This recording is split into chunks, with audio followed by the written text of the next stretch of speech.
Hi friends, ఈరోజు మన video కోవలకుంట్రలో వెలిసిన శ్రీ పాండురంగ విఠలేశ్వర స్వామి దేవాలయం గురించి పార్ట్ 2గా ఈ వీడియోలో మీకు చూపించబోతున్నాను. గతంలో పార్ట్ 1 తీశాను, ఇప్పుడు పార్ట్ 2 తీస్తున్నాను. ఫ్రెండ్స్, పాండురంగ స్వామి దేవాలయం యొక్క గొప్పతనం గురించి, అందులో ఉన్న నీటి కుంట గురించి మీకు ఈ వీడియోలో చూపించబోతున్నాను. నీటి కుంట గురించి పూజారి గారు చాలా చక్కగా వివరించారు. ఫ్రెండ్స్, వీడియో అయితే చాలా చక్కగా వచ్చింది, ఎక్కడ స్కిప్ చేయకుండా చూడండి. ఫ్రెండ్స్, మన అవర్ ఛానల్ ఎవరైనా సబ్స్క్రైబ్ చేసుకున్నట్లయితే సబ్స్క్రైబ్ చేయండి, లైక్ చేయండి, కామెంట్ చేయండి, షేర్ చేయండి. నా ఛానల్ సబ్స్క్రైబ్ చేసుకున్నట్లయితే నేను చేసే ప్రతి వీడియో మీకు నోటిఫికేషన్గా వస్తుంది.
శ్రీ పాండురంగ స్వామి బ్రహ్మోత్సవంలో అయిన తర్వాత స్వామి వసంతోత్సవం అని చూస్తున్నారు కదా.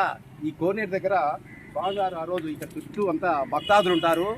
అక్కడ అరుగు కనిపిస్తుంది కదా, ఆ అరుగు దగ్గర నుంచి స్వామివారిని తీసుకుని వచ్చి ఇక్కడ స్వామివారిని శ్రీచక్ర స్నానం అని ఈ కోనేరులోకి దిగుతారు. ఇక్కడ ఈ బ్రహ్మోత్సవంలో చుట్టూ 3 చుట్టూ తిరిగి స్వామివారిని ముంచేస్తారు. ఇక్కడ వసంతం చేసుకొని స్వామి ఉంచేసుకుని తర్వాత పైకి పోయి అక్కడ అభిషేకం చేసుకొని గుళ్ళోకి వెళ్తారు. ఇక్కడ ఈ నీళ్ళు ఏంటంటే కోయిలకుంట్ల కాదు, చుట్టుపక్కల తాలూకాలు ఎక్కడే సరే ఈ నీళ్లు ఎక్కడ బాయిలన్నీ ఎండాకాలం వెళ్ళిపోయినా ఇక్కడ ఒక చుక్క నీళ్లు తగ్గవు. ఈ కోనేరులో సంవత్సరానికి ఒక్కసారి మొత్తం నీళ్ళన్నీ బయటకు కొట్టేస్తారు. మళ్ళా 14 రోజులకు మళ్ళీ ఫుల్ వస్తాయి. ఇక్కడ అడుగు ఒక మెట్లు లెక్క మాదిరిగా 41 మెట్లున్నాయి.